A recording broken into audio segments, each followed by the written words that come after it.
আলহামদুলিল্লাহ। আজকে আমরা সূরা আল বাকারার 105 নম্বর আয়াতটি পড়ব ইনশাআল্লাহ, তাজবিদের নিয়ম কানুন এবং এর অর্থ উল্লেখ করে।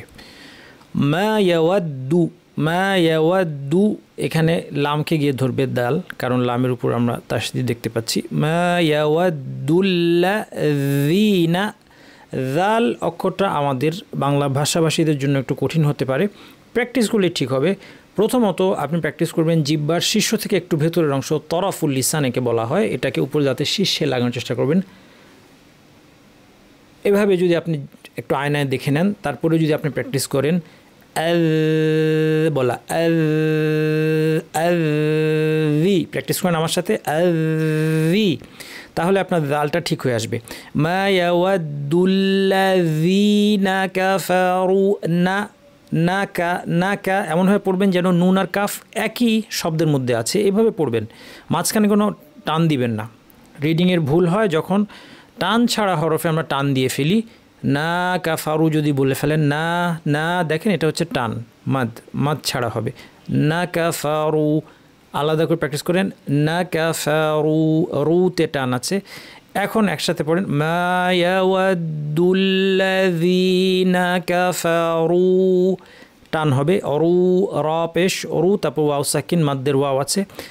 মিন আহলি, মিন, নুনকে কেন স্পষ্ট করে পড়লাম নুন সাকিন, কারণ নুন সাকিনের 4টা বিধান আছে। এক্ষেত্রে দেখতে হবে পরের হরফ কি, যেহেতু পরের হরফ কণ্ঠনালীর হরফের একটি হামজা, সেই জন্য এই নুন সাকিনকে স্পষ্ট করে পড়তে হবে, যার নাম হচ্ছে ইজহার। মিন আহলিল, লামকে ধরবে, মিন আহলিল কিতাবি, তাতে উপর টান আছে, বিতে কিন্তু টান নাই, বি ওয়া, আহলিল কিতাবি ওয়া লাল, এখানে লা ছিল কিন্তু লাম গিয়ে লামকে ধরায় লাল হয়ে গেল। ওয়ালাল অনেকে মনে করতে পারেন যে এখানে লাল আমরা কি টেনে যাব, না টেনে যাব না, লাম গিয়ে লামকে সরাসরি ধরবে, মাদটা পড়ে যাবে, মাদ হবে না। ওয়ালাল মুশরিকিনা, এই যে ইয়া আছে টানতে হবে, কি না, এই নাকে টানা যাবে না। না আইয়ু, হামজাটা শক্ত করতে হবে, না আ শক্ত, না আন ইউ ছিল, আন ইউ, নুন সাকবো, ইয়া গুন্না শহীদ গাম, আই গুন্না, ইউ বলার সময় গুন্না শেষ।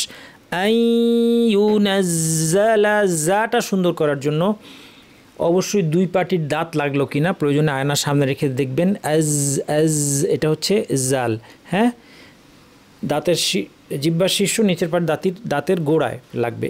আজ আইউ নাজ্জালা, 2 পাটির দাঁত না লাগলে কিন্তু যা কোনোদিন ঠিক হবে না।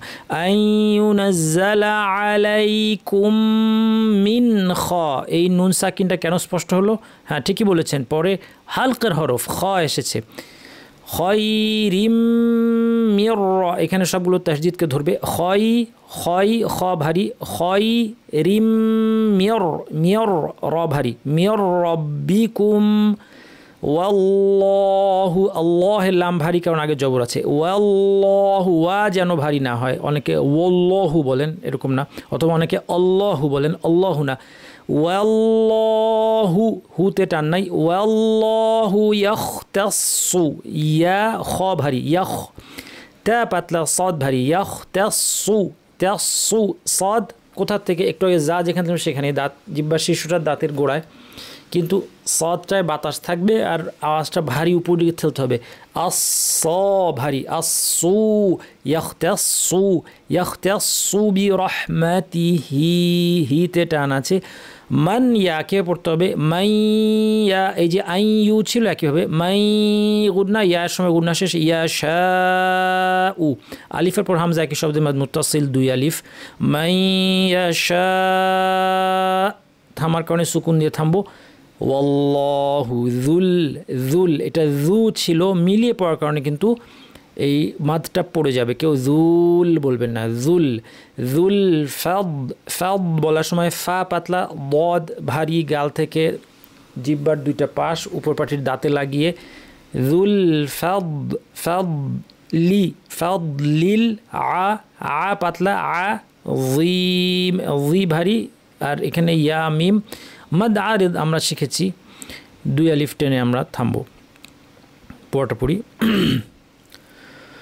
ما يود الذين كفروا من أهل الكتاب ولا المشركين أن ينزل عليكم من خير من ربكم والله يختص برحمته من يشاء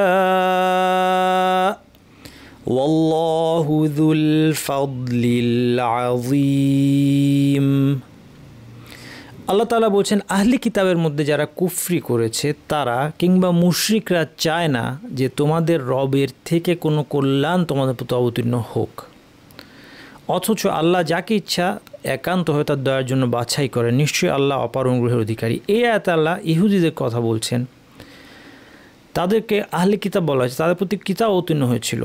আর মুশরিক বলতে এখানে মূর্তি পূজারই আরবদেরকে বোঝানো হয়েছে।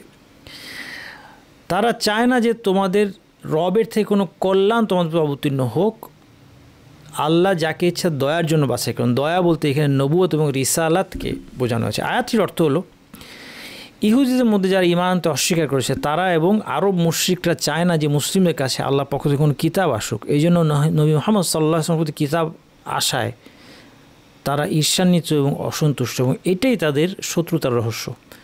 কিন্তু আল্লাহ কাকে নবুয়ত এবং রিসালাত দান করবেন সেটা তার একক সিদ্ধান্ত, এতে কারো পছন্দ অপছন্দের কোনো মূল্য নেই। আমরা সবাই যেন আল্লাহ সুবহানাহু ওয়া তাআলার সিদ্ধান্ত সন্তুষ্ট যেতে মেনে নিতে পারি, তৌফিক প্রার্থনা করে আজকের তেলাওয়াত শেষ করছি।